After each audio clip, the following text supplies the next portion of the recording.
રાજપીપળાના વડિયા ગામમાં ખેડૂત હેમંત વસાવા પોતાના ખેતર નજીક ચાલુ વરસાદે ધરણા પર બેઠા છે।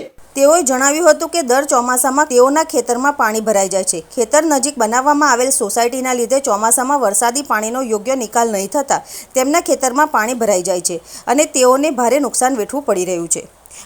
20 મે 2024 ના રોજ મામલતદારને લેખિતમાં અમે ખેડૂતો દ્વારા રજૂઆત કરેલી, જ્યાં બિલ્ડર શ્રીરામ હેરિટેજના બિલ્ડર દ્વારા અહીંયા ખુલ્લી કાચ હતી, ત્યાં નાની સાઈઝની પાઇપ નાખી અને પાઇપ નાખતા નાની સાઈઝની પાઇપ નાખતા પાણીનો અવરોધ થયો છે અને પાણી અમારા ખેતરમાં ભરાય છે અને નુકસાન તો અમારે 1.5 લાખની આસપાસનું નુકસાન હશે।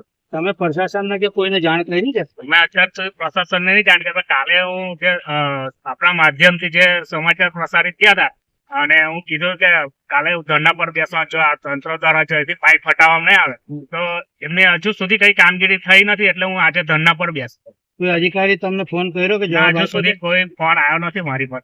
અને તમારા એકલાનું ખેતર છે કે આજુબાજુ ઘણા આજુબાજુ બધાના છે, બધા આવે જ છે હમણાં, પણ જે અત્યારે હું આવી ગયો છું એટલે હું ધરણા પર બેસી ગયો છું। હવે આ લોકો તમારી માંગણી પૂરી ના કરે તો ક્યાં સુધી ધરણા પર બેસશે? જ્યાં સુધી માંગણી અમારે આ જ્યાં સુધી તંત્ર આવે નહીં અત્યારે, જ્યાં સુધી આ પાઇપ હટાવી કામગીરી શરૂ નહીં કરે ત્યાં સુધી ધરણા પર બેસી રહીશ।